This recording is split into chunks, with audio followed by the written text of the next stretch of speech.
فأعوذ بالله السميع العليم من الشيطان الرجيم من همزه ونفخه ونفثه. بسم الله الرحمن الرحيم. وما تكون في شأن وما تتلو منه من قرآن ولا تعملون من عمل إلا كنا عليكم شهودا إذ تفيضون فيه وما يعزب عن ربك من مثقال ذرة في السماء وما يعزب عن ربك من مثقال ذرة في الأرض ولا في السماء ولا أصغر من ذلك ولا أكبر إلا في كتاب مبين. سبحانك لا علم لنا إلا ما علمتنا إنك أنت العليم الحكيم.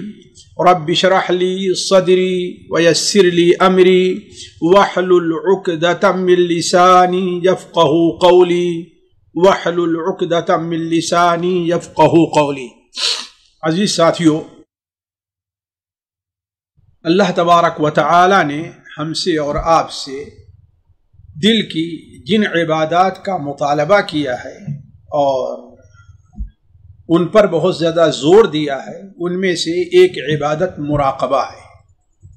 مراقبہ سے میری مراد وہ اہل تصوف اور صوفی حضرات کا مراقبہ نہیں ہے کہ کسی قبر پر، کسی مزار پر اور کہیں جا کر کے وہ اپنا سر جھکا کر کے اور اپنے سر پہ چادر ڈال کر کے بیٹھ جائیں۔ یہ مراقبہ شرعی نہیں ہے بلکہ یہ بدعی ہے۔ میری مراد اس مراقبہ شرعیہ سے ہے جس کا ذکر علماء عقیدہ کیا کرتے ہیں۔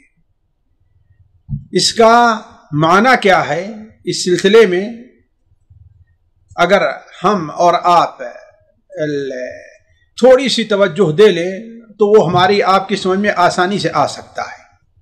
دیکھیے، مراقبہ کا اگر ہم اردو میں ترجمہ کرنا چاہیں تو اگر کسی ایک لفظ میں اس کا ترجمہ کریں تو وہ یہ ہے کہ اللہ تبارک و تعالیٰ کی نگرانی کا احساس، اس لیے کہ مراقبہ بنا ہے رقبہ سے۔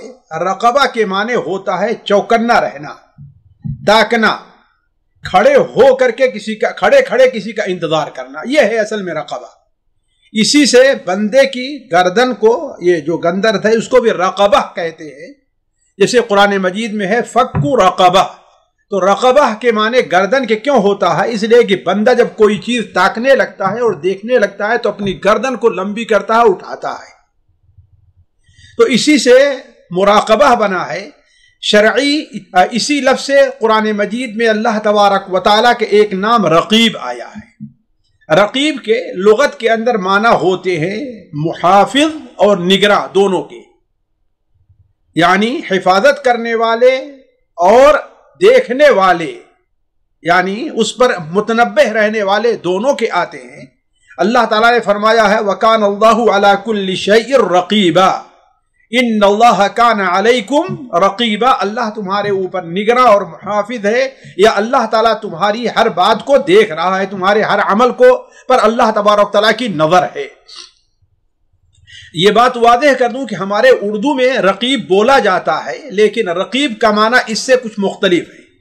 ہمارے اردو زبان میں شعراء کی اس اصل اصطلاح کے اندر، ادبی اصطلاح میں رقیب کہتے ہیں کسی معشوق کے اگر دو چاہنے والے ہیں، دو عاشق ہیں، تو دونوں ایک دوسرے کے رقیب ہیں، اس لیے کہ ہر ایک دیکھتا رہتا ہے کہیں وہ اس کے پاس نہ پہنچ جائے، نگرانی کرتا رہتا ہے کہیں وہ اس سے جا کر کے نہ مل لے۔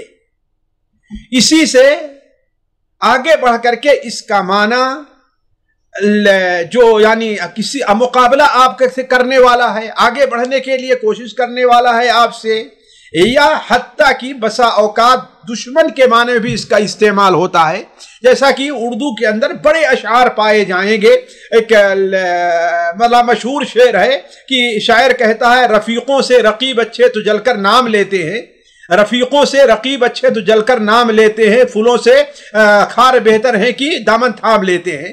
مومن خان مومن کا بڑا مشہور شعر ہے کہ اس نقش پا کے سجدے نے کیا کیا کیا ذلیل، اس نقش پا کے سجدے نے کیا کیا کیا ذلیل، کہ ہم کوچے رقیب میں بھی سر کے بل چلے۔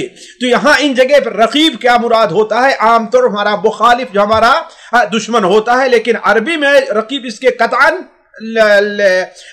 اس کا ہم معنی نہیں، اس لیے کہ اردو میں رقیب کا معنی نہ دیکھیں، تو عربی میں جو رقیب آتا ہے محافظ اور نگراں کے بارے میں ہوتا ہے، تو یہ رقیب جو بنا ہے اسی رقبہ سے اور اسی سے مراقبہ بنا ہے۔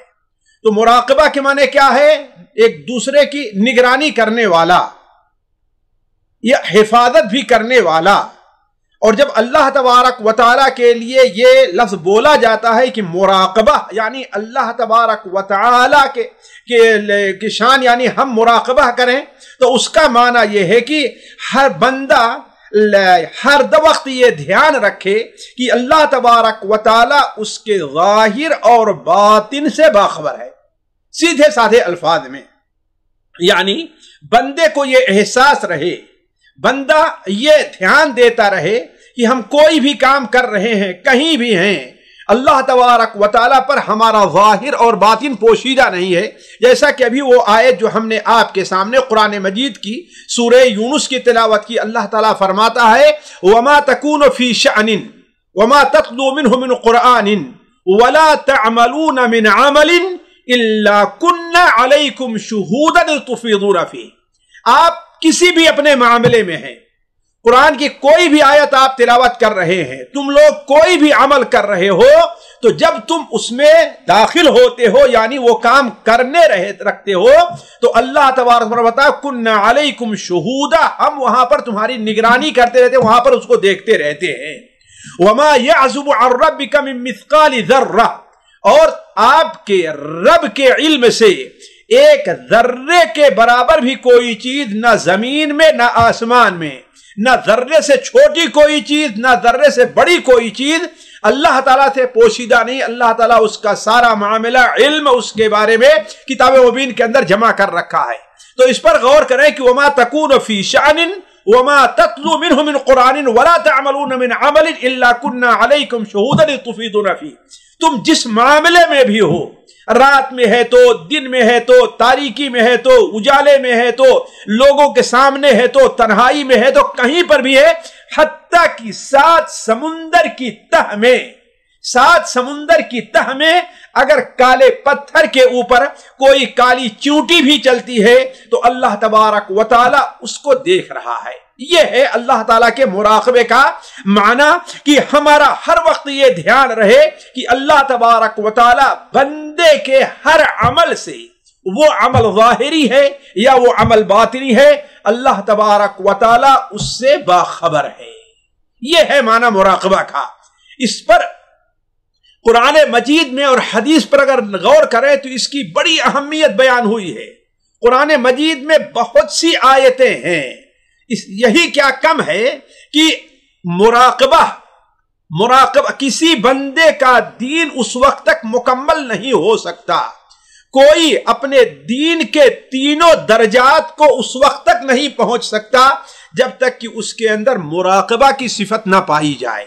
اس لیے کہ ہم جانتے ہیں کہ دین کے 3 درجے ہیں، اسلام، ایمان اور احسان۔ احسان یہی ہے، مراقبہ ہے، اس لیے کہ اللہ تبارک، وہ حدیث جو حضرت جبرائیل سے مشہور ہے، اس میں حضرت جبرائیل آپ صلی اللہ علیہ وسلم کے پاس آئے اور آپ سے سوال کیا کہ اسلام کیا ہے، آپ نے بتایا اسلام کے ارکان، ایمان کیا ہے، آپ نے ایمان کے ارکان بتلائے، اور آخر میں پوچھا اللہ احسان کیا ہے، تو آپ نے فرمایا ان تعبد اللہ کأنک تراہ فإن لم تکن تراہ فإنہ یراک، تو اللہ کی ایسی عبادت کرے کہ گویا تو اللہ تعالیٰ کو دیکھ رہا ہے۔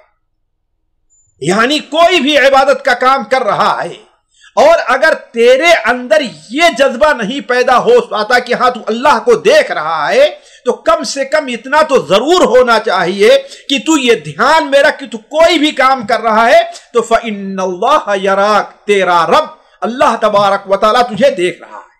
تو اس سے اندازہ لگا سکتے ہیں کہ مراقبہ کی کیا اہمیت ہے، کہ کسی بھی انسان کا دین اس وقت تک مکمل نہیں ہو سکتا، اس لیے کہ ہمارے دین اسلام کے 3 درجے ہیں، تینوں درجے جب تک مکمل نہیں، گویا کہ ہمارا دین بھی مکمل نہیں ہے۔ تو جب تک بندے کے اندر مراقبہ کی صفت نہ پائی جائے، بندے کا دین مکمل نہیں ہے۔ اسی طریقے سے بندے کی جو قلبی عبادات ہیں، اس لیے کہ بندے سے جن عبادات کا مطالبہ ہے، میں بار بار عرض کر چکا ہوں کہ اس کی 4 صورت ہیں۔ دل کی عبادات ہیں جسے ہم قلبی عبادات کہتے ہیں، اور زبان کی عبادات ہیں، اور ہمارے ہاتھ اور پیر کی عبادات ہیں، اور مالی عبادات ہیں۔ یہ چاروں عبادات ہیں، ان میں سب سے اہم عبادت بندے کی کیا ہے؟ وہ دل کی عبادت ہے۔ تو دل کی جن عبادات میں اللہ تبارک و تعالی، جن عبادات پر اللہ تعالیٰ نے بہت زیادہ زور دیا ہے، ان میں سے ایک عبادت مراقبہ بھی ہے۔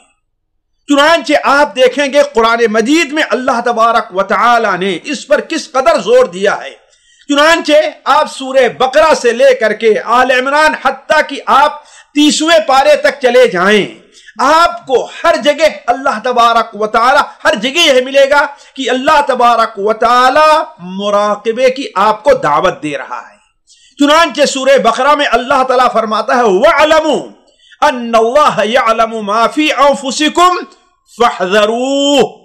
یاد رکھو کہ اللہ تبارک و تعالی یہ جانتا ہے کہ تمہارے دلوں کے اندر کیا ہے، تمہارے دلوں میں کیا چیز ہے، اس کو اللہ تعالیٰ جانتا ہے، لہذا فَاحْذَرُوهُ، اس سے ڈرتے رہو اور اس سے بچتے رہو۔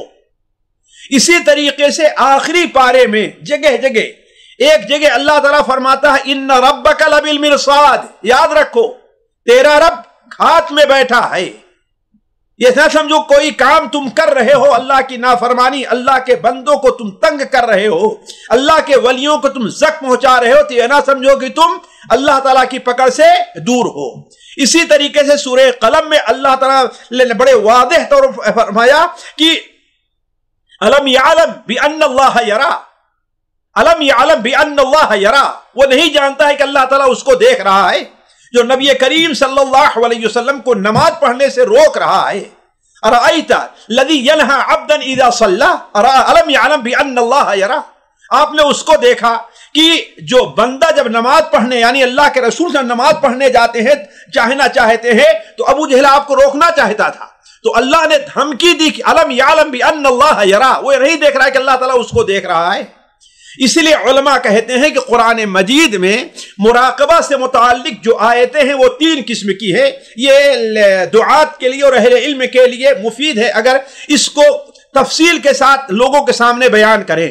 تو علماء کہتے ہیں کہ مراقبہ سے متعلق جو آیات ہے قرآن مجید میں وہ 3 قسم کی ہیں۔ پہلی قسم تو وہ ہے کہ اللہ تبارک و تعالی اس میں لوگوں کو مراقبہ کے التزام، مراقبہ کو لازم پکڑنے کی دعوت دے رہا ہے، اور اس پر لوگوں کو متنبہ کر رہا ہے کہ تم متنبہ رہو اور اپنے اندر یہ صفت پیدا کرو۔ اللہ تعالیٰ فرماتا ہے وَهُوَ مَعَكُمْ أَيْنَمَا كُنْتُمْ، قرآن مجید میں جگہ جگہ ہے۔ اللہ تعالیٰ نے ابھی جو ہم نے آیت آپ کے سامنے آیت رکھی کہ علم یعلم نہیں وَعْلَمُوا أَنَّ اللَّهَ يَعْلَمُ مَا فِي أَنفُسِكُمْ فَاحْذَرُوهُ، اسی طریقے سے وَإِن تَجْهَرْ بِالْقَوْلِ فَإِنَّهُ يَعْلَمُ السِّرَّ وَأَخْفَى، اللہ تعالیٰ ظاہر اور پوشیدہ ہر چیز کو دیکھتا ہے۔ تو کچھ بعض آیتیں تو ایسی ہیں جن میں اللہ تبارک و تعالیٰ نے ہمیں اور آپ کو اور تمام بندوں کو مراقبہ کی دعوت، یعنی اپنے اندر مراقبہ کی صفت پیدا کرنے پر ابھارا ہے۔ دوسری چیز یہ ہے کہ کافروں اور ظالموں کو اللہ تبارک و تعالیٰ نے یہ دھمکی دی ہے کہ تم اللہ کی نگرانی سے غافل نہ رہو۔ یاد رکھو تم اللہ تعالیٰ کی نہ تو نظر سے غائب ہو اور نہ ہی اللہ تعالیٰ کی پکڑ سے دور ہو، جیسا کہ اللہ تعالیٰ فرماتا الم تر ان اللہ یعلم ما فی السماوات وما فی الارض ما یکون من نجوى ثلاثة الا هو رابعهم ولا خمسة الا هو سادسهم ولا ادنى من ذلك ولا اكثر الا هو معهم اينما كانوا ثم ينبئهم بما عملوا يوم القيامة ان الله بكل شيء عليم۔ یعنی یاد رکھو یہ نہیں جانتے تم کہ اللہ تعالیٰ آسمان اور زمین کی ہر چیز کو جانتا ہے، اور وہ لوگ جو مسلمانوں کے خلاف تنہائی میں ہو کر کے، تنہائی میں آ کر کے پلان کرتے ہیں، مسلمانوں کے خلاف مکر کرتے ہیں، یاد رکھیں اگر وہ 3 ہیں تو چوتھا اللہ تعالیٰ وہاں پر ضرور ہوتا ہے، اگر 4 ہیں تو 5واں اللہ تعالیٰ اس پر ضرور ہوا کرتا ہے، اگر 6 ہیں تو 7واں اللہ تعالیٰ وہاں پر ضرور ہوا کرتا ہے۔ اس طریقے سے جتنی بھی عادت لے جائیں، وَهُوَ مَعَهُمْ أَيْنَمَا كَانُوا، چاہے جہاں پر ہوں، رات کی تاریکی میں ہیں، آفس میں بیٹھے ہوئے ہیں، بڑی بلڈنگ میں بیٹھے ہوئے ہیں، إِلَّا وَهُوَ مَعَهُمْ، وہ ان کے ساتھ ہے۔ اور بات اسی پر بات نہیں ہے، ثُمَّ يُنَبِّئُهُمْ بِمَا عَمِلُوا يَوْمَ الْقِيَامَةِ، جو کچھ یہ کر رہے ہیں وہاں پر اللہ تعالیٰ قیامت کے دن ان سب چیز کے بارے میں انہیں بتائے گا۔ احصاہ اللہ ونسوہ، وہ تو بھول گئے ہیں کہ ہم نے ایسا ایسا کیا ہے، لیکن اللہ تعالیٰ نے ہر چیز کو گن کر کے رکھا ہے۔ تو دوسری جگہ وہ ہے کہ اللہ تعالیٰ نے ظالموں کو یہ دھمکی دی ہے کہ تم اللہ تبارک و تعالیٰ کی نگرانی سے غافل نہ رہو۔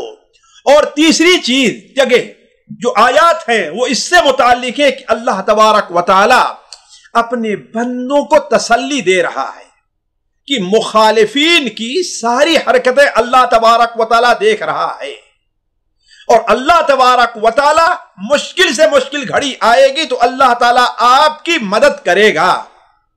فَإِنْ عَصَوْكَ فَقُلْ إِنِّي بَرِيءٌ مِّمَّا تَعْمَلُونَ وَتَوَكَّلْ عَلَى الْعَزِيزِ الرَّحِيمِ الَّذِي يَرَاكَ حِينَ تَقُومُ وَتَقَلُّبُكَ فِي السَّاجِدِينَ۔ آپ غور کریں، نبی کریم صلی اللہ علیہ وسلم کے اندر یہی صفت اعلیٰ مقام درجے کی موجود تھی کہ آپ غار کے اندر ہیں، غار کے دہانے تک بدبخت لوگ پہنچ جاتے ہیں، بلکہ بعض روایات میں ہے کہ ایک شخص غار کے دہانے کی طرف رک کر کے پیشاب کرنا شروع کر دیتا ہے۔ حضرت ابو بکر اپنے لیے نہیں بلکہ نبی کریم صلی اللہ علیہ وسلم پر ضرر پہنچنے کے لیے پریشان ہو جاتے ہیں، لیکن اللہ کے رسول نے کیا فرمایا تھا؟ لا تحزن ان اللہ معنا۔ حضرت موسیٰ علیہ السلام جب اپنی قوم کو لے کر کے نکلے صبح کے وقت، جب ظالموں نے ان کے پیچھے پہنچ گئے، سامنے سمندر ہے، پیچھے سے لشکر ہے، ہاتھ میں اپنے ساتھ ہتھیار نہیں ہیں، دشمن کی فوج ہتھیار سے لیس ہے، آگے جاتے ہیں تو ڈوبتے ہیں، پیچھے آتے ہیں تو مارے جاتے ہیں، جسے کہتے ہیں اردو میں نہ جائے رفتن نہ جائے مادن نہ پائے رفتن، نہ جانے کی جگہ ٹھہرنے کی جگہ ہے، نہ جانے کے لیے کوئی راستہ ہے۔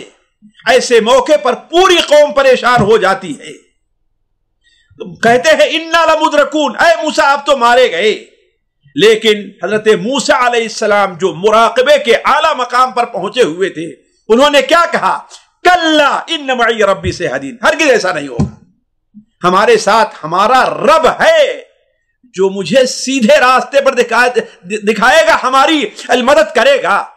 حضرت ابراہیم علیہ السلام کا قصہ دیکھ لیجئے، تو کہنے کا مطلب یہ ہے کہ قرآن مجید میں اللہ تعالیٰ نے جگہ جگہ اور مختلف انداز سے مومنوں کو بھی، کافروں کو بھی اور ظالموں کو بھی اپنے مراقبے کی دعوت دی ہے، اور اس کے نہ اختیار کرنے پر اللہ تبارک و تعالیٰ نے دھمکی دی ہے۔ نبی کریم صلی اللہ علیہ وسلم اسی پر اپنے صحابہ کی تربیت کیا کرتے تھے کہ وہ اپنے اندر اللہ تبارک و تعالیٰ کے مراقبے کو ہمیشہ اپنے سامنے رکھیں۔ چنانچہ حضرت عبداللہ ابن عمر سے آپ صلی اللہ علیہ وسلم نے ایک بات، جیسا کہ مسلم احمد کے اندر ہے، واضح طور پر فرمایا تھا اعبد اللہ کأنک تراہ، اعبد اللہ، اللہ کی ایسی عبادت کرو گویا کہ تم اللہ تعالیٰ کو دیکھ رہے ہو۔ حضرت معاذ اور ابو ذر رضی اللہ تعالی عنہما نے جب آپ سے وصیت طلب کی، بعض روایات میں کہ آپ سفر پر جا رہے تھے، سنن ترمذی وغیرہ میں ہے، تو آپ نے کیا فرمایا؟ اتق اللہ حیثما کنت، جہاں کہیں بھی رہنا اللہ تعالیٰ سے ڈرنا، واتبع السیئۃ الحسنہ، اور اگر نادانی میں بھول کر کے شہوت اور شیطان کے غلبے سے اللہ کی کوئی نافرمانی ہو جائے تو ایسے موقع پر تمہیں کیا کرنا ہے؟ فوراً کوئی نیک کام کر جاؤ تاکہ اللہ تعالیٰ تم سے راضی ہو جائے۔ وہ بڑی مشہور حدیث جسے اس فتنے کے دور میں جہاں پر بے حیائی، برائی اور فحش چیزیں انسان کے جیب، اس کے کمرے، اس کے بستر تک پہنچ گئی ہے، اس موقع پر نبی کریم صلی اللہ علیہ وسلم کی وہ حدیث جو سنن ترمذی میں حضرت عبداللہ ابن مسعود رضی اللہ تعالیٰ عنہ سے مروی ہے، وہ ہمیشہ سامنے رکھنے کی۔ آپ نے کیا فرمایا صحابہ کرام کو مخاطب کر کے، اور وہ خطاب ہمیں اور آپ اور تمام سننے والوں کو ہے۔ غور کریں آپ نے کیا فرمایا، فرمایا استحیوا من اللہ حق الحیاء، اے لوگو اللہ تعالیٰ سے ایسے ہی ڈرو، ایسے ہی شرم کرو جیسا کہ شرم کرنے کا حق ہے۔ صحابہ نے کہا اے اللہ کے رسول صلی اللہ علیہ وسلم، ہم میں سے تو ہر آدمی اللہ سے شرم کرتا ہے۔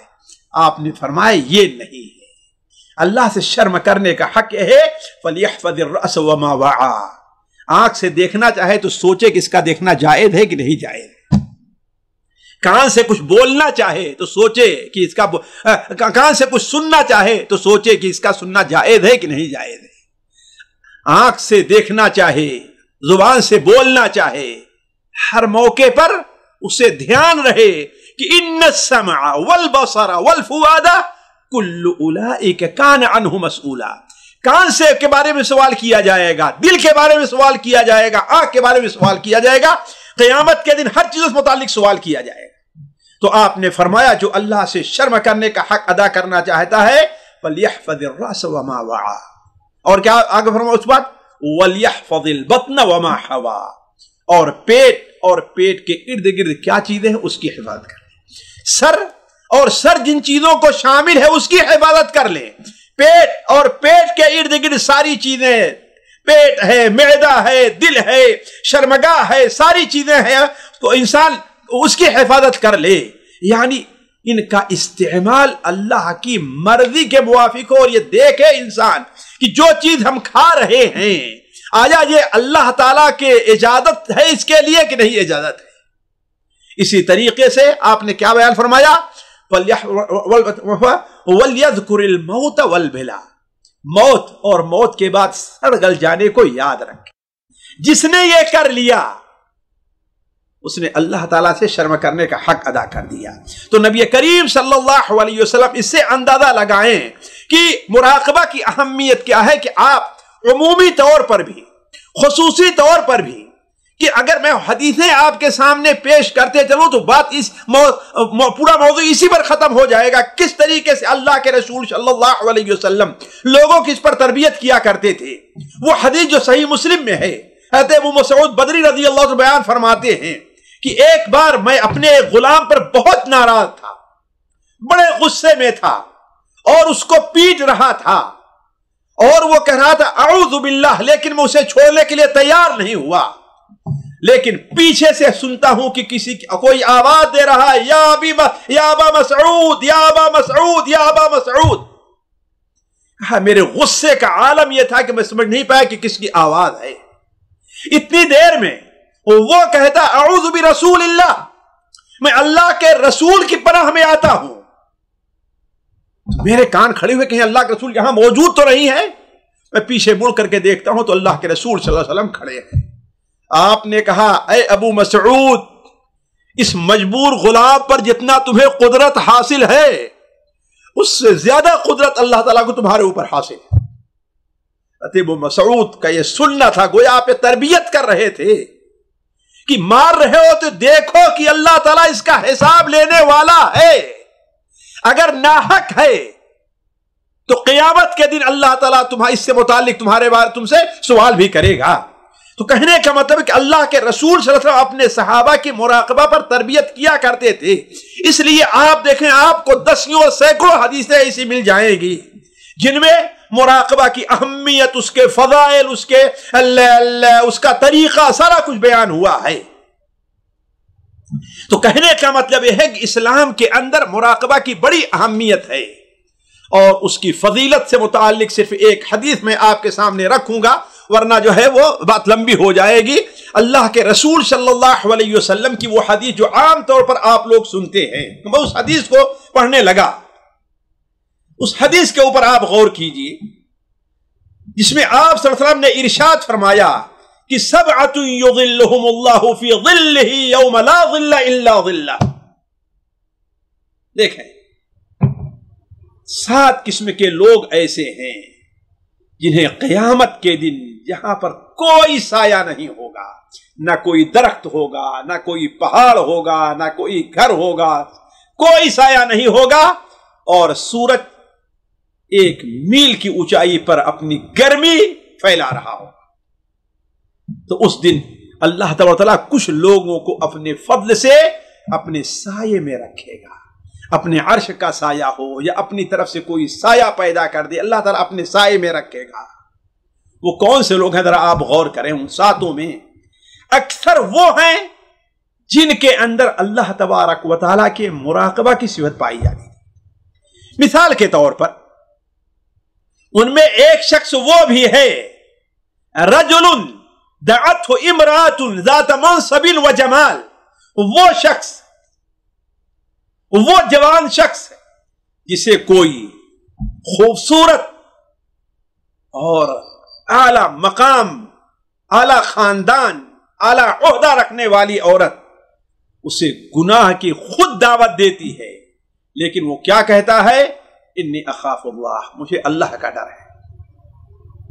جیسے یوسف علیہ السلام نے نہیں کہا تھا معاذ اللہ انہ ربی احسن مثوائی، سب سے پہلے جو الفاظ ان کی زبان سے نکلے کیا؟ معاذ اللہ، اللہ کی پناہ۔ یہ اللہ کے مراقبے کا بھی اثر تھا۔ دوسرا شخص جس کے بارے میں آپ نے فرمایا رجل ذکر اللہ خالیا ففاضت عیناہ، وہ شخص جس نے تنہائی میں اللہ تعالیٰ کو یاد کیا، اللہ کے نگرانی کو، اللہ کے غضب کو، اللہ کی پکڑ کو۔ ذالک لمن خاف مقامی وخاف وعید، دیکھیں اللہ تعالیٰ جنت دے رہا ہے، ذالک لمن خاف مقامی، یہ دیکھیں۔ تیسرا شخص رجل تصدق بیمینہ حتی لا تعلم شمالہ، ذرا دیکھیں وہ شخص اپنے دائیں ہاتھ سے، اس لیے کہ وہ جانتا ہے کہ اللہ تبارک و تعالی کے نزدیک اخلاص کی کیا اہمیت ہے، کہ دائیں ہاتھ سے صدقہ کرتا ہے اور بائیں ہاتھ والوں کو نہیں معلوم، بائیں ہاتھ کو نہیں معلوم ہے۔ اور آپ پہلا شخص بھی دیکھ لیں، اس کو آپ نے امام عادل کہا ہے۔ ایک امام ہے، ایک حاکم ہے، وہ عدل کرے گا تو اسے دنیا کے کسی کا ڈر نہیں ہے۔ عدل کیوں کرے گا؟ وہ ظلم سے کیوں اپنے آپ کو بچائے گا؟ اس لیے کہ وہ جانتا ہے کہ اللہ تبارک و تعالیٰ یہ ہماری باتوں کو دیکھ رہا ہے، اس پر ہماری گرفت بھی کرے گا۔ تو کہنے کا مطلب یہ ہے کہ آپ اگر غور کریں تو سبعۃ یظلھم اللہ فی ظلہ یوم لا ظل الا ظلہ، اس سے کیا مراد ہے؟ اس سے کہ اندر عام طور پر جو لوگ پائے جا رہے ہیں انہیں یہ اونچا مقام اس لیے مل رہا ہے کہ ان کے اندر مراقبہ کی صفت پائی جا رہی ہے۔ خیر ساتھیوں، مراقبہ کے اور فضائل کو نہ ذکر کر کے ابھی اشارہ ہم نے کیا کہ مراقبہ جس کے اندر ہوگا اللہ تعالیٰ اسے جنت میں داخل کرے گا، تو اب چھوڑ کر کے ہم یہ چلتے ہیں کہ دیکھیے مراقبہ کی علماء نے کچھ تقسیم کی ہے، مراقبہ کی قسمیں کیا ہیں۔ دیکھیے مراقبہ کو عمومی طور پر علماء کہتے ہیں، یا مراقبہ کا موقع اور محل کہہ لیجئے، آپ مراقبہ کی صفتیں قسمیں کہہ لیجئے، یا مراقبہ کا موقع اور محل۔ کہ مراقبہ کا موقع اور محل کیا ہے؟ علماء کہتے ہیں بندے کو چاہیے کہ اس مراقبہ اس کا عمل سے پہلے بھی ہو، عمل کے دوران بھی ہو اور عمل کے بعد بھی ہو۔ دیکھیں اللہ تعالیٰ نے مراقبہ کی کیا اہمیت رکھی ہے کہ بندہ کوئی عمل کرنا چاہتا ہے تو عمل سے پہلے بھی مراقبہ کرے، یہ عمل جائز ہے کہ نہیں جائز ہے، اللہ کی مرضی کا ہے کہ نہیں مرضی کا ہے، اور سب سے اہم یہ عمل ہم کیوں کر رہے ہیں، ہمیں اللہ کو خوش کرنا ہے کہ کسی انسان کو خوش کرنا ہے۔ کہیں ہم یہ عمل فقط صرف انسانی جذبے سے تو نہیں کر رہے ہیں، ہم صدقہ کر رہے ہیں، مظلوم کی مدد کر رہے ہیں، کیا یہاں پر صرف جو انسان کے دل کے اندر اللہ نے ایک محبت کا جذبہ، لوگوں کے اوپر رحم کا جذبہ، اس لیے تو نہیں کر رہے ہیں، یا کہ صرف اللہ کی رضا کے لیے کر رہے ہیں؟ یہ ہے اصل مراقبہ، کہ انسان عمل کرنے سے پہلے یہ دیکھ لے کہ یہ عمل جو کر رہا ہے کیوں کر رہا ہے، کس جذبے سے کر رہا ہے اور کس طرح سے کر رہا ہے۔ یہ بڑی اہم چیز ہے، اور قرآن اور حدیث کے اندر اس پر بڑا زور دیا گیا ہے۔ مثال کے طور پر ایک شخص صدقہ کر رہا ہے، کوئی عبادت کر رہا ہے، انسان کسی کی مدد کر رہا ہے، آیا وہ کیوں کر رہا ہے، اس کے اوپر توجہ دے۔ اگر کسی کے اوپر غصہ آیا، اسے سزا دینا چاہتا ہے، لیکن سوچے کہ یہ سزا دینا ہمارے لیے جائز ہے کہ نہیں جائز ہے، اس لیے کہ ہو سکتا ہے وہ ایسا شخص ہو جو ہماری ملکیت میں ہے کہ ہم اس کو سزا دیں، اور جتنی سزا ہم دے رہے ہیں آیا وہ اس کا مستحق ہے بھی کہ نہیں مستحق ہے۔ اس میں اچھے سے اچھے لوگ، نمازی، پرہیزگار، حافظ قرآن، عالم دین لوگ فیل ہو جاتے ہیں۔ بچوں کو سزا دینے لگے تو نعوذ باللہ من ذالک ایسا لگتا ہے کسی بیل کو یا کسی بھینس کو پیٹ رہے ہیں، ایسا مارتے ہیں بچوں کو۔ کہنے کا مطلب یہ ہے کہ کسی کو بھی اگر سزا دینی ہے تو انسان یہ سوچے۔ اس سلسلے میں صرف میں 2 حدیثوں کی طرف اشارہ کرتا ہوں۔ پہلی حدیث جو صحیح مسلم میں، سنن ترمذی میں، سنن ترمذی اور مسلم پر مفصل ہے، البتہ سنن صحیح مسلم میں اتنی مفصل نہیں ہے، ابو ہریرہ سے روایت ہے کہ آپ صلی اللہ علیہ وسلم نے ارشاد فرمایا کہ سب سے پہلے 3 آدمی کا فیصلہ قیامت کے دن ہوگا۔ کہاں؟ جہنم میں جانے کا فیصلہ۔ ایک شہید ہوگا، ایک عالم ہوگا اور ایک سخی ہوگا۔ کیوں ساتھیوں؟ اس لیے کہ ان کے عمل میں اللہ کا مراقبہ نہیں پایا جا رہا تھا۔ اللہ کے راستے میں جہاد سے پہلے، اپنی جان قربان کر دینے سے پہلے اپنی نیت کو درست نہیں کیا کہ یہ عمل ہمیں اللہ ہی کے لیے کرنا چاہیے۔ صدقہ دینے سے پہلے اللہ کی رضا مند سامنے نہیں رہی بلکہ لوگوں کی ستائش سامنے رہی ہے۔ تقریر کرنے سے پہلے، قرات کرنے سے پہلے، نماز پڑھانے سے پہلے، دعوت دینے سے پہلے یہ چیز مد نظر ہے کہ ہمیں یہ کام صرف کس لیے کرنا ہے؟ اللہ کی رضا کے لیے کرنا ہے، چاہے کوئی ہم سے راضی ہو یا ہم سے راضی نہ ہو۔ نہ اپنی بہادری نہ اپنی صلاحیت ظاہر کرنی ہے۔ تو وہ 3 قسم کے لوگ، ایک شہید ہے، ایک مالدار ہے، ایک عالم ہے، سب سے پہلے جہنم میں ڈالے۔ کیوں جائیں گے؟ اس لیے کہ ان کے اندر اخلاص جو مراقبے کا نتیجہ ہے وہ ان کے اندر نہیں پایا گیا۔ مجھے یاد آیا امام بخاری رحمہ اللہ اپنی کتاب الادب المفرد میں حضرت ام سلمہ رضی اللہ تعالی عنہا سے نقل کرتے ہیں کہ آپ صلی اللہ علیہ وسلم ہمارے گھر میں تھے اور آپ نے کسی لونڈی کو کسی کام سے بھیجا۔ دیر ہو گئی، بڑی دیر ہو گئی، آواز دیا، بڑی دیر ہو گئی۔ مائی ام سلمہ فرماتی ہیں کہ میں نے غصے کو آپ کے چہرے پر پہچان لیا، تو جب میں نے آپ کے غصے کو دیکھا تو باہر جھانک کے دیکھتی ہوئی تو لونڈی بچی ہے، غلاموں کے ساتھ کھیل رہی ہے۔ اب پتہ رہی یہ لونڈی حضرت ام سلمہ کی تھی یا اللہ کے رسول صلی اللہ علیہ وسلم لونڈی تھی، یہ واضح نہیں، بلکہ حدیث میں شبہہ بیان کیا گیا ہے۔ ام سلمہ کہتی ہیں میں نے اشارہ کیا اور اس کو بلا کر کے لے آئی، تو وہ کیا آپ نے اس سے کیا فرمایا؟ لولا القول، اگر قیامت کے دن اللہ تبارک و تعالیٰ کو حساب دینے کا، قیامت کے دن قصاص اور بدلے کا احساس نہ ہوتا، خوف نہ ہوتا، تو اس مسواک سے میں تجھے سزا دیتا۔ ذرا سوچیں اللہ کے رسول صلی اللہ علیہ وسلم کیسے رک گئے، کس لیے؟ مائی عائشہ بیان فرماتی ہیں، علامہ البانی صحیحہ میں نقل کرتے ہیں متعدد کتب حدیث کے حوالے سے، کہ ایک شخص اللہ کے رسول کی خدمت میں حاضر ہوتا ہے اور کہتا ہے اے اللہ کے رسول صلی اللہ علیہ وسلم، میرے کچھ غلام ہیں، مجھ سے جھوٹ بولتے ہیں، خیانت کرتے ہیں، مجھے دھوکہ دیتے ہیں، تو میں اس پر ان کو سزا دیتا ہوں۔ آیا میرا سزا دینا یہ ہے اللہ کے مراقبے کا خوف اور ڈر، کہ پہلے دیکھے کہ آیا یہ ہمارے لیے ہے جائز کہ نہیں جائز ہے۔ تو آپ صلی اللہ علیہ وسلم نے فرمایا کہ دیکھو جو تم نے ان کو سزا دی ہے اور ان کی خیانت، دونوں کو ترازو میں رکھا جائے گا۔ اگر تمہاری سزا ان کی خیانت سے زیادہ ہو گئی تو اللہ تعالیٰ ان کا بدلہ تم سے دلوائے گا، اگر ان کی خیانت، جھوٹ اور دھوکہ تمہاری سزا سے زیادہ رہی تو اللہ تعالیٰ تمہیں ان کا بدلہ دلوائے گا، تمہیں ان سے بدلہ دلوائے گا۔ مائی عائشہ فرماتی ہیں کہ اللہ کے رسول صلی اللہ علیہ وسلم کی یہ کہنا تھا، اس نے کہا اے اللہ کے رسول یہ سب ہونے والا ہے، تو سب سے بہتر تو یہ ہے کہ میں ان کو آزاد کر دوں، آزاد ہو جائے تاکہ اللہ کی پکڑ سے تو بچ جاؤں۔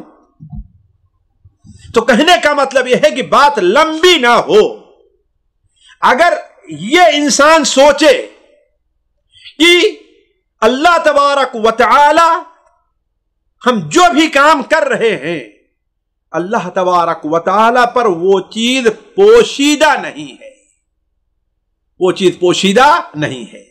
دوسری چیز، انسان عمل کے دوران بھی اللہ تعالیٰ کے مراقبے کو سامنے رکھے، عمل کر رہا ہے، اس لیے کہ دیکھیں بسا اوقات ہم ہیں مثال کے طور پر تقریر کرنے کھڑے ہوئے لیکن صرف اللہ کے رضا کے لیے، لیکن جب دیکھا کہ مجمع بہت بڑا ہے، لوگ بڑے غور سے سن رہے ہیں، تو اب ہمارے اندر سے ایک جذبہ پیدا ہوا کہ میں کتنی اچھی تقریر کر رہا ہوں، لوگ تعریف کریں، اور پھر تقریر کے بعد پوچھتے بھی ہیں کہ ہاں بھائی کیسی رہی ہماری تقریر؟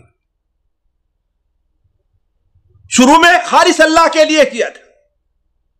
تو یہی چیز کیا ہے؟ اللہ کے مراقبے۔ اس وقت بھی یہ دھیان میں رہے یہ بات کہ ہم صرف اور صرف اللہ تعالیٰ کے لیے یہ کام کر رہے ہیں، اگر لوگوں پر اس کا اثر ہو رہا ہے تو یہ اثر پیدا کرنے والا بھی اللہ تعالیٰ، ہمارے اندر کوئی طاقت نہیں۔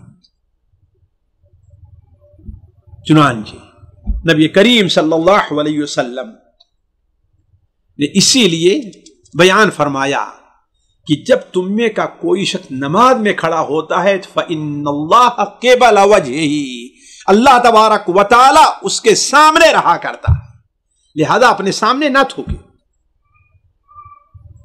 ذرا اس احساس کو اگر انسان اپنے اندر پیدا کر لے، ذرا سوچے اس کی نماز میں کیا لطف آئے گا، کیا لطف آئے گا۔ اسی طریقے سے ایک حدیث جسے امام ابن خزیمہ رحمہ اللہ نقل کرتے ہیں، نبی کریم صلی اللہ علیہ وسلم نے ارشاد فرمایا، محمود بن لبید اس کے راوی ہیں، کہ آپ نے بیان فرمایا یا ایھا الناس، اے لوگو، ایاکم وشرک السرائر، دیکھو تم لوگ چھپا ہوا جو شرک ہوتا ہے، پوشیدہ جو شرک ہوتا ہے، اس سے بچتے رہو۔ صحابہ نے کہا اے اللہ کے رسول پوشیدہ شرک کیا ہے؟ آپ صلی اللہ علیہ وسلم نے بیان فرمایا کہ انسان نماز میں کھڑا ہوتا ہے لیکن جب دیکھتا ہے کہ لوگ دیکھ رہے ہیں تو اپنی نماز میں مزید حسن پیدا کر بڑے ادب سے کھڑا ہو جاتا ہے۔ اکیلے میں ہوتا تو شاید اپنے بالوں کو بھی سر پر بھی لے جاتا، خارش بھی کرتا، ناک میں بھی اپنی انگلی لے کے جاتا، لیکن جب دیکھتا لوگ کہ بالکل کھڑا ہو گیا، قرآن پڑھ رہا ہے بلند آواز سے، دیکھا لوگ سن رہے ہیں تو کہا کہ یہی ہے شرک السرائر، اس لیے کہ کام اللہ کے لیے شروع کیا لیکن درمیان میں اللہ کے علاوہ دوسروں کی بھی نیت کا اس نے دخل دے دیا۔ حتیٰ کہ انسان اگر گناہ کر رہا ہے تو اس وقت بھی اللہ تعالیٰ کو اپنے سامنے رکھے کہ ہم یہ جو گناہ کا کام کر رہے ہیں اللہ تعالیٰ سے یہ چیز چھپی ہوئی نہیں ہے، اللہ تعالیٰ دیکھ، ساری دنیا کے لوگ نہیں دیکھ رہے ہیں لیکن اللہ تبارک و تعالیٰ اسے دیکھ رہا ہے۔ تبھی تو منافقین اور اہل کتاب پر وہ متنبہ کرتے ہوئے اللہ تعالیٰ فرماتا ہے یستخفون من الناس ولا یستخفون من اللہ، مسلمانوں کے خلاف جو چال اور مکر کرتے ہیں وہ لوگ اس کو لوگوں سے چھپاتے ہیں لیکن اللہ تعالیٰ سے نہیں چھپاتے، حالانکہ وَهُوَ مَعَهُمْ إِذْ يُبَيِّتُونَ مَا لَا يَرْضَى مِنَ الْقَوْلِ، جب رات میں اللہ کے مرضی کے خلاف کوئی بات وہ کرتے ہیں، مسلمانوں کے خلاف چال چلتے ہیں، تو اللہ تبارک و تعالی ان کے ساتھ موجود ہوتا ہے۔ وَكَانَ اللَّهُ بِكُلِّ بِمَا يَعْمَلُونَ مُحِيطًا، اور جو کچھ بھی کر رہے ہیں اللہ تعالیٰ اس کا احاطہ کیے ہوئے۔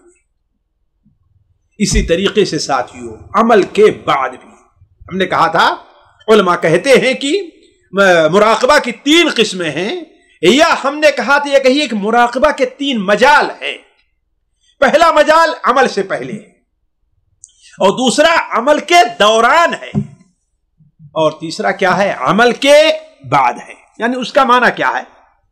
انسان نے کوئی کام اللہ کے لیے کیا ہے، اب عمل کے بعد اسے کوئی ایسی حرکت کوئی ایسا عمل نہیں کرنا چاہیے جو اس کے عمل کو رائے گا اور برباد کر دے. اسی لیے ساتھیوں علماء کہتے ہیں کہ عمل کر لینا یہ کوئی اتنا اہم نہیں ہے، لیکن عمل کر لینے کے بعد اس کی حفاظت کر لینا یہ بہت اہم ہے. کسی چوٹی پر چڑھ جانا یہ کوئی اہم چیز نہیں ہے، لیکن چوٹی پر چڑھ کر کے اپنا مقام وہاں پر بنائے رکھنا یہ بڑی اہم چیز ہے. کسی شہر کے اندر مشہور ہو جانا اپنی قرات میں، اپنی خطابت میں، اپنے مال میں، اپنی خدمات میں، یہ کوئی اہم چیز نہیں ہے، لیکن شہرت کے پہنچ جانے کے بعد اس کی حفاظت کرنا کہ اللہ کے ہاں وہ رائے گا نہ ہو، یہ بڑی اہم چیز ہے. یہ سب سے اہم چیز ہے. اللہ کے رسول صلی اللہ علیہ وسلم کی حدیثیں بھی اس پر شاہد ہیں اور قرآن مجید کی آیات بھی ہیں. یا ایھا الذین آمنوا لا تبطلوا صدقاتکم بالمن والعذی، جو کچھ صدقہ تم نے کیا ہے اسے دو عمل کر کے اسے رائے گا اور ضائع نہ کر دو. وہ رائے گا اور ضائع کیسے ہونے ہیں؟ بالمنی والعذی، احسان جتلا کر کے اور اذیت پہنچا کر کے. علماء کہتے ہیں دونوں میں فرق تو ایک اس کی عدم موجودگی میں کہا جائے کہ دیکھو آج وہ ہم سے بات نہیں کرتا، ہمارے خلاف چلتا ہے، حالانکہ ہم نے اس کے ساتھ ایسا ایسا کیا ہے، اور اس کے سامنے یہ کہنا کہ آج تم ہمیں آنکھ دکھا رہے ہو، بھول گئے کہ ہم نے تمہارے ساتھ کیا کیا کیا. یہ اذا پہنچانا ہے گویا کہ. تو اے ایمان والو اپنے صدقات کو بالمن والعذی اس کے ذریعے سے رائے گا اور ضائع نہ کر دو. اور ہم چاہیں گے کہ ہمارا ہر مسلمان بھائی، خصوصاً ہمارا ہر داعی، سنن ابن ماجہ کی اس حدیث کو کہتے ثوبان رضی اللہ تعالیٰ عنہ سے مروی اسے ہمیشہ سامنے رکھے کہ اللہ کے رسول صلی اللہ علیہ وسلم نے ارشاد فرمایا کہ میری امت کے کچھ ایسے لوگ ہیں جن کو میں اچھی طریقے سے جانتا ہوں کہ قیامت کے دن تہامہ پہاڑوں جیسی بڑی واضح نیکیاں لے کر کے آئیں گے، بیضاً کھلی نیکیاں لے کر کے آئیں گے، تہامہ پہاڑوں جیسے. لیکن اللہ تعالیٰ قیامت کے دن اسے اڑتے ہوئے ذرات کے مانند کر دے گا. کہتے ثوبان پریشان ہو گئے، کہا اے اللہ کے رسول صلی اللہ علیہ وسلم صفہم لنا جلہم لنا، اے اللہ کے رسول صلی اللہ علیہ وسلم ان کی صفات کیا ہیں ان کو کھول کر کے بیان کر دیجئے تاکہ ہم ویسا بننے سے بچے. ہم آپ نے فرمایا وہ تم ہی جیسے ہیں، جیسے تم نماز پڑھتے ویسے وہ بھی نماز پڑھتے ہیں، جیسے تم تہجد پڑھتے ویسے وہ بھی تہجد پڑھتے ہیں، جیسے تم روزہ رکھتے ویسے وہ بھی روزہ رکھتے ہیں. لیکن اذا خلوا بمحارم اللہ انتہکوها، لیکن جب تنہائی میں ہو جاتے ہیں تو اللہ تعالیٰ کے تمام حدود کو پار کر جاتے ہیں. گویا وہاں پر اللہ تعالیٰ کا مراقبہ ان کے سامنے نہیں رہے گا. تو کہنے کا مطلب یہ ہے ساتھیوں، مراقبہ عمل سے پہلے بھی ہونا چاہیے، عمل کے درمیان بھی ہونا چاہیے اور عمل کے بعد. یہاں پر ایک بات اور واضح کر دوں، علماء نے یہ بھی واضح کیا ہے کہ مراقبہ کی حقیقت کیا ہے. مراقبہ کی حقیقت کیا ہے؟ دیکھیے اگر اس کو آسانی سے سمجھنا چاہیں تو یہ ہے کہ بندہ اپنی نیت میں، اپنے قول میں اور اپنے عمل میں ہر جگہ، اپنی نیت میں بھی، اپنے قول میں بھی اور اپنے عمل میں بھی اللہ تبارک و تعالیٰ کی نگرانی کا احساس رکھے. یعنی کوئی چیز سوچ رہا ہے اپنے دل کے اندر، اس کے بارے میں سوچے کہ آیا یہ سوچنا میرے لیے جائز ہے کہ نہیں جائز ہے. زبان سے کچھ بول رہا ہے، یہ سوچے کہ آیا یہ بولنا ہمارے لیے جائز ہے کہ نہیں جائز ہے.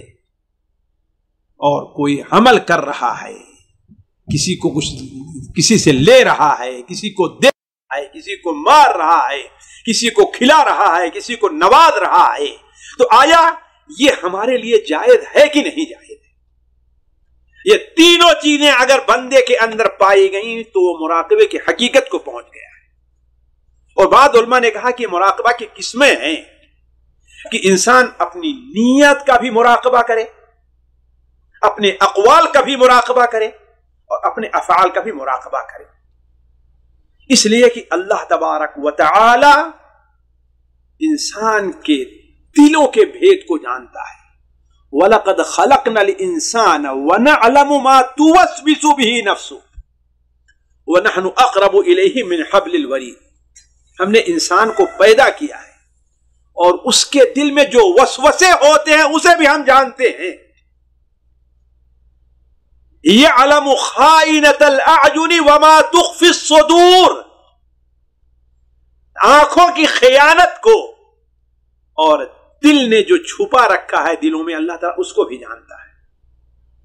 لہذا انسان اپنا محاسبہ کرے اور مراقبہ کرے، محاسبہ کرے کہ ہمارے دل میں اللہ تعالیٰ کی جو محبت ہے کیا کسی اور کی محبت اس پر غالب تو نہیں آ جا رہی ہے؟ یعنی بیٹے کی محبت تو غالب نہیں آئی کہ ہم نے کوئی ایسا کام کیا جس کا ہم اظہار لوگوں کے سامنے نہیں کر رہے۔ مقصد تو ہمیں اپنے بیٹے کو خوش کرنا ہے، لیکن اس میں اللہ تبارک و تعالیٰ کی نگرانی کو کہ آیا جو کچھ ہم کر رہے ہیں یہ کہیں اس میں لوگوں کے ساتھ دھوکہ یا کسی کے اوپر اتہام تو نہیں ہے۔ اسی طریقے سے ہم اللہ تبارک و تعالیٰ پر جو بھروسہ کیے ہوئے ہیں، اللہ تبارک و تعالیٰ کا بھروسے پر کسی اور کا ایسا بھروسہ ہم غالب نہ کریں کہ ہم اللہ کے خلاف، مثال طور ہمارا روزی کے بارے میں ہمارا اللہ تعالیٰ پر بھروسہ ہے، لیکن اگر کوئی آدمی جس کے یہاں ہم کام کر رہے ہیں اور ہمیں ایسے کام کا حکم دے جو شریعت کی نظر میں جائز نہیں ہے تو کیا ہم اس کو مانتے ہیں؟ اگر مان لیا تو گویا اللہ پر روزی پر بھروسہ نہیں رہ گیا ہمیں، اس لیے کہ ہمیں ڈر رہا کہ ہم نہیں مانیں گے تو ہماری تنخواہ وہ کاٹ دے گا، ہمیں نوکری سے نکال دے گا۔ اس طریقے سے دیکھیں اللہ تبارک و تعالیٰ سے امید ہے، ان تمام جگہوں پر اللہ تعالیٰ کے مراقبے کو انسان نظر رکھنا چاہیے کہ اللہ کی امید ہمیں سب سے زیادہ ہے یا لوگوں سے جو امید ہے وہ غالب آ جاتی ہے اللہ تعالیٰ کی امید پر۔ اسی طریقے سے اپنے قول کا مراقبہ، یعنی ہم اپنے قول میں احکام شرع کے پابند ہیں کہ نہیں پابند ہیں، ہماری زبان سے لایانی اور زبان اللہ کی مرضی کے خلاف جو باتیں ہیں وہ ہماری زبان سے نکل تو نہیں رہی ہیں۔ جب ہم کوئی بات اپنی زبان سے نکالتے ہیں تو کیا ہم یہ سوچتے ہیں کہ آیا یہ اللہ کے فرمان کے مطابق ہے کہ نہیں مطابق ہے؟ اللہ نے اسی پر متنبہ کرتے ہوئے فرمایا ما یلفظ من قول الا لدیہ رقیب عتید۔ ما یلفظ من قول، کوئی بھی لفظ نہیں بولتا ہے انسان، الا لدیہ رقیب، اللہ یہ کہ اللہ تعالیٰ نگراں وہاں موجود ہے، عتید اور اس کی حفاظت کرنے والا موجود ہے، لکھ بھی رہا ہے اور حفاظت کر کے اللہ تعالیٰ کے سامنے پیش بھی کر دے گا۔ واللہ اس آیت کے اوپر جو سورہ زخرف کے آخر میں ہے اس کے اوپر آپ غور کریں، اللہ تعالیٰ مراقبہ نہ رکھنے والوں کو کس قدر دھمکی آمیز الفاظ میں بیان دھمکیاں دے رہا ہے ان کو۔ ام یحسبون انا لا نسمع سرهم ونجواهم بلا ورسلنا لديهم يكتبون۔ ام يحسبون انا لا نسمع سرهم ونجواهم بلا ورسلنا لديهم يكتبون۔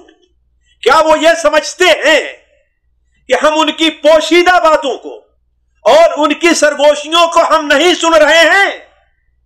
ہوشیار رہیں، بلا ہم ہر ایک چیز پر مطلع ہیں، اور دلیل کے طور پر وَرُسُلُنَا لَدَيْهِمْ يَكْتُبُونَ، ہمارے رسول، ہمارے پیغام، ہمارے فرشتے ان کے پاس بیٹھ کر کے وہ ساری باتیں لکھ لے رہے ہیں۔